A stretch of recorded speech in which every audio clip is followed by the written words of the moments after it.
설강화 스노드롭 겨울 끝에서 가장 먼저 피는 희망. 겨울 산길을 걷다 보면 눈밭 한가운데 작고 하얀 꽃 한 송이가 고개를 내밀고 있는 모습을 볼 때가 있습니다. 아무도 피지 않을 것 같은 추위 속에서 누구보다 먼저 봄을 향해 몸을 일으키는 꽃, 바로 설강화 스노드롭입니다. 작고 수줍어 보이지만 사실 설강화는 겨울을 이기는 가장 강한 꽃입니다. 1. 설강화의 생김새와 종류. 설강화 GALANTHUS는 약 20종 이상의 작은 굵은 식물로 이루어져 있으며 모두 종 모양의 흰 꽃을 아래로 숙인 채 피어납니다. 꽃잎은 바깥쪽 3장, 안쪽 3장으로 이루어져 있고 안쪽 꽃잎에는 초록빛 무늬가 있어 눈밭 위에서 더욱 또렷하고 신비롭게 보입니다. 종류로는 니발리스 NIVALIS 가장 흔하고 가장 전형적인 설강화, LCLWSII 꽃이 크고 향이 은은함, 워지 WRONOWIIP 더 짙고 넓어 생명력이 강해 보임. 하지만 어떤 종류든 눈 속에서 가장 먼저 피어난다는 본질은 같습니다. 이 꽃이 특별한 이유. 설강화는 세상에서 가장 먼저 피는 봄꽃이라고 불립니다. 기온이 0 아래로 내려가도 땅이 얼어있어도 설강화의 구근은 봄을 향해 조금씩 올라옵니다. 심지어 눈이 그 위에 덮여 있어도 꽃대가 눈을 밀어내며 고개를 내밉니다. 그래서 유럽 사람들은 설강화를 꽃이 아니라 용기라고 불렀습니다. 3. 아담과 이브의 전설. 설강화 스노드롭의 전설 모음. 자료 중 가장 유명한 전설입니다. 에덴에서 쫓겨난 아담과 이브는 끝없는 눈과 추위 속에서 절망했습니다. 특히 이브는 우리가 다시는 따뜻한 곳으로 돌아가지 못하겠구나 하며 울기만 했습니다. 그때 한 천사가 내려와 이브의 손을 잡았습니다. 그리고 말했습니다. 눈 속에서도 봄은 온단다. 천사가 손으로 눈송이를 받자 그 눈송이는 하얀 꽃으로 변했고 땅에 닿는 순간 세상에서 첫 번째 설강화가 피어났다고 합니다. 그래서 지금도 설강화의 꽃말에는 희망, 위로, 새 출발, 용기가 담겨 있습니다. 4. 눈과 설강화의 우정 이야기. 설강화 스노드롭의 전설 모음. 또 다른 전설에선 눈이 세상에 내릴 때 내 모습이 너무 차갑고 황량하다고 서운해했다고 합니다. 그러자 설강화가 말했습니다. 내 흰빛을 나누어 줄게. 눈은 기뻐하며 설강화에게 고마움을 전했고 그때부터 눈과 설강화는 겨울의 가장 아름다운 조합이 되었다고 합니다. 그래서 사람들은 눈이 내리는 날 설강화를 보면 세상에서 가장 따뜻한 흰색을 본다고 말했습니다. 또 한국형 전설 서리 이야기 그룹 제공. 설강화 스노드롭의 전설 모음. 옛날 아름다운 소녀 서리가 하늘의 신에게 붙잡혀 하늘로 간 뒤 그녀가 고향을 그리워하며 흘린 눈물이 하얀 꽃이 되어 떨어졌다는 이야기. 이 이야기가 주는 느낌은 설강화가 누군가의 그리움과 순수함이 남긴 흔적이라는 것입니다. 6. 그래서 설강화는 왜 특별한가? 설강화는 이 세상 그 어떤 꽃보다 먼저 말해줍니다. 겨울도 끝난다. 지금 힘들어도 봄은 온다. 먼저 용기는 자에게 길이 열린다. 그래서 유럽에선 설강화 한 송이를 집안에 들이면 그 애는 평화와 희망이 찾아온다고 믿었습니다. 마무리 겨울의 첫 목소리. 세상이 가장 차가울 때 가장 먼저 피어나는 꽃. 아무도 보지 않아도 먼저 일어나 봄을 부르는 꽃. 그 조용한 용기가 설강화가 주는 가장 큰 선물입니다. 황혼의 아트리에 TV입니다. 동백꽃. 겨울 끝에서 피는 영혼의 붉은 숨결. 겨울의 숨결이 가장 차갑게 갈라지는 계절, 그때 가장 붉게 피는 꽃이 있습니다. 동백꽃. 하얀 눈밭 위에서 마치 뜨거운 피방울처럼 떨어지는 이 꽃은 사람들에게 오래전부터 사랑과 죽음의 꽃이라 불렸습니다. 이야기는 제주에서 시작합니다. 일한국 설화의 바다. 제주의 설화라는 해녀가 살았습니다. 바다가 아무리 매서워도 설화는 마치 파도와 한 몸처럼 자연스러웠고 그 모습을 매일 멀리서 바라보는 사람이 있었습니다. 어부서준. 둘은 눈빛만으로도 서로의 하루를 느끼고 말없이 서로를 기다리며 지독한 바람 속에서도 조용한 온기를 나눴습니다. 하지만 그해 겨울 바다는 설화를 돌려보내지 않았습니다. 갑작스러운 너울에 휩쓸려 그녀는 차가운 심해로 사라졌고 서준은 매일같이 그 바위 위에서 설화의 이름을 부르며 바다를 지켜보았습니다. 그러던 어느 새벽 서준 역시 폭풍 속으로 사라지며 바다는 둘을 다시 만나게 했습니다. 그 후 바위 위에서 피어난 꽃. 이듬해 봄 사람들은 검은 바위에서 처음 보는 꽃을 보았습니다. 붉고도 깊은 빛. 꽃잎이 아니라 꽃 전체가 한 번에 뚝 떨어지는 특징. 사람들은 말했습니다. 설아와 서준의 마지막 이야기가 이 꽃으로 피어난 게 아니겠나. 그 꽃 바로 동백꽃이었습니다. 3일 본 전장에 나간 남편을 기다린 여인 유키. 하지만 동백꽃의 애틋함은 한국에서만 이어지는 이야기가 아닙니다. 일본 북부의 한 마을에는 유키라는 이름의 여인이 있었습니다. 사랑하는 남편 타케루가 전장으로 떠나며 말했죠. 유키, 내가 돌아올 때까지 동백나무 아래에서 기다려줘. 그 말은 유키의 마지막 희망이었습니다. 하지만 겨울이 깊어질수록 타케루의 소식은 끊겼고 유키는 밤마다 동백나무 아래에 앉아 그가 돌아오는 길을 바라보았습니다. 눈이 내리고 비가 오고 마을이 계절을 3번이나 바꾼 후에도 유키는 그 자리를 떠나지 않았습니다. 결국 그녀는 동백나무 아래에서 조용히 숨을 거두었고 다음 봄에 그 나무에는 유난히 큰 붉은 동백꽃이 피었다고 합니다. 사람들은 말했습니다. 유키의 심장이 동백으로 피어난 것이다. 그래서 일본에서는 떨어진 동백을 절대 줍지 않습니다. 사람의 목처럼 떨어진 꽃이다. 그 믿음이 지금도 남아있습니다. 중국 건드리지 않는 꽃. 중국에서도 동백은 절대 줍지 않는 꽃으로 알려져 있습니다. 왜냐면 동백은 떨어질 때 꽃잎이 하나씩이 아니라 머리가 떨어지듯 통째로 떨어지기 때문입니다. 그래서 옛사람들은 이 꽃을 지켜야 하는 영혼의 꽃이라고 부르며 떨어진 자리 그대로 두었습니다. 사랑, 이별, 죽음, 기다림. 동백꽃은 동아시아 전역에서 모두 같은 상징으로 피어나고 있죠. 오, 동백은 왜 이렇게 슬픈가?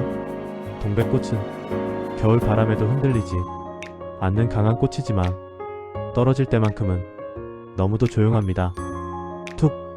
바람도 소리도 향기도 없이 마치 한 생을 마감하듯 떨어집니다. 그래서 사람들은 이 꽃을 순간의 사랑, 마지막 숨결, 미련의 꽃이라고 불렀습니다.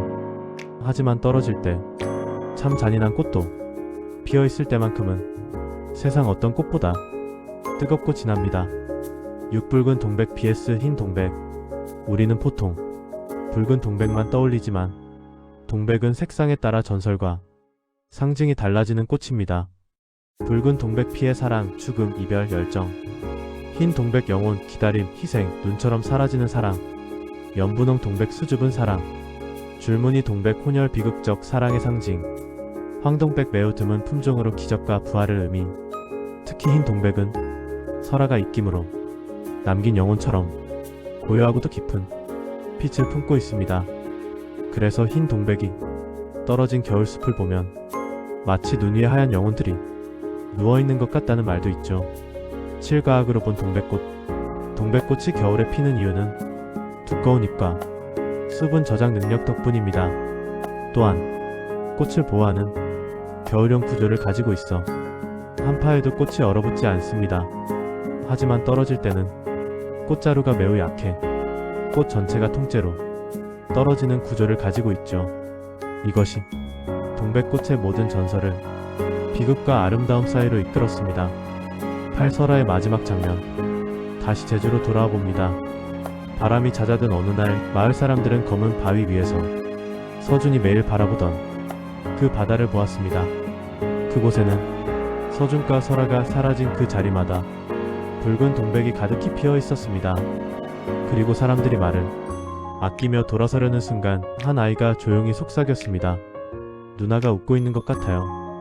그 말에 마을 사람들은 누구도 동백을 꺾지 않았습니다. 동백은 꽃으로 피어난 영혼이었으니까요. 후 동백이 겨울의 여왕이 된 이유. 눈이 내릴 때 눈 위에 붉게 떨어진 동백꽃 한 송이는 마치 겨울의 심장이 떨어진 것처럼 보입니다.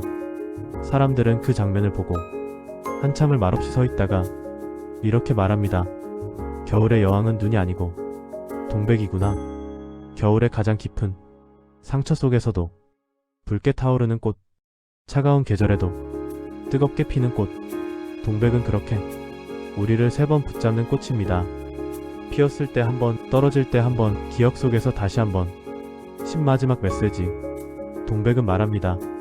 사랑은 피어날 때도 사라질 때도 참아내야 하는 계절이 있다.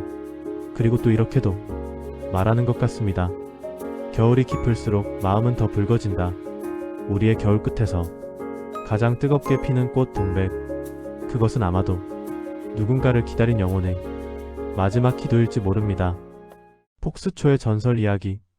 겨울의 끝자락, 아직 눈이 녹지 않은 땅 위에서 가장 먼저 피어나는 꽃이 있습니다. 폭스초입니다. 폭스초는 키가 크지도 화려한 향을 품지도 않았습니다. 하지만 눈밭 사이에서 유난히 밝은 노란빛으로 사람의 시선을 붙잡습니다.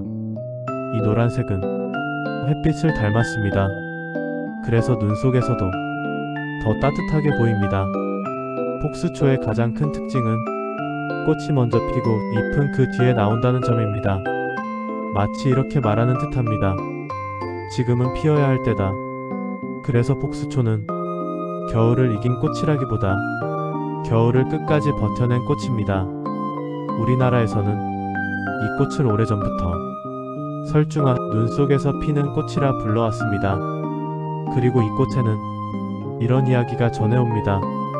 옛날 깊은 산골 마을에 매서운 겨울을 함께 견디던 노부부가 살고 있었습니다. 그의 겨울은 유난히 길었고 식량은 점점 줄어들었습니다. 남편은 눈보라를 뚫고 마을 아래로 곡식을 구하러 갔지만 끝내 돌아오지 못했습니다. 아내는 매일같이 눈 덮인 언덕을 바라보며 같은 말을 되뇌었습니다. 눈이 녹기 전엔 꼭 돌아오겠지. 그러나 봄이 오기 전 아내는 그 약속을 품은 채 세상을 떠났습니다. 이듬해 겨울의 끝자락, 그들이 살던 집 앞 눈더미 사이에서 노란 꽃 하나가 가장 먼저 피어났습니다. 사람들은 말했습니다. 약속을 지키러 온 꽃이다. 그 꽃을 폭과 목숨을 다시 잇는 꽃 폭스초라 불렀다고 전해집니다. 일본에서도 폭스초는 특별한 의미를 지녔습니다. 아직 눈이 남아있는데 이 꽃이 피어오르면 사람들은 한 해의 문이 열렸다고 믿었습니다.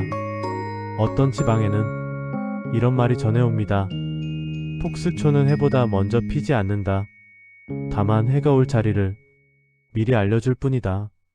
그래서 새해가 되면 어른들은 아이들의 손을 잡고 산기슭으로 나가 폭스초를 찾았습니다. 그 꽃을 먼저 본 아이는 그의 병치레가 적고 마음을 잃지 않는다고 믿었기 때문입니다. 그래서 일본에서는 폭스초를 새해의 문지기라 부르는 이야기가 남아있습니다. 유럽으로 가면 이 꽃은 또 다른 이름으로 불립니다. 그리스 신화 속 아름다운 청년 아도니스, 사랑을 받았지만 짧은 생을 살다 떠난 인물입니다. 전설에 따르면 그가 마지막으로 쓰러진 자리, 차가운 땅 위에 노란 꽃 하나가 피어났다고 합니다. 사람들은 그 꽃을 보며 말했습니다. 아름다움은 사라지지만 빛은 남는다. 그래서 유럽에서는 폭스초를 짧은 생이 남긴 마지막 희망, 겨울 끝의 빛으로 여겼습니다. 나라와 시대는 달라도 사람들이 이 꽃에서 느낀 마음은 놀랍도록 비슷했습니다. 춥고 힘든 시간 속에서도 가장 먼저 피어나는 용기. 폭스초는 봄을 재촉하지 않습니다. 다만 겨울을 견뎌낸 마음을 조용히 드러낼 뿐입니다. 새해의 문턱에서 폭스초를 바라보는 이유는 어쩌면 단순합니다. 올해도 잘 버텨보자. 눈 속에서 피어난 이 작은 노란 꽃은 그 말을 가장 먼저 건네고 있습니다. 황혼의 아틀리에 TV입니다. 폭스초. 눈이 아직 녹지 않은 땅 위에서 가장 먼저 피어나는 꽃이 있습니다. 폭스초입니다. 이 꽃은 봄을 기다리지 않습니다. 조건이 갖춰지길 기다리지 않고 지금 피어야 할 때를 선택합니다. 그래서 이 꽃은 겨울을 이긴 꽃이 아니라 어쩌면 우리에게도 같은 질문을 던지는지도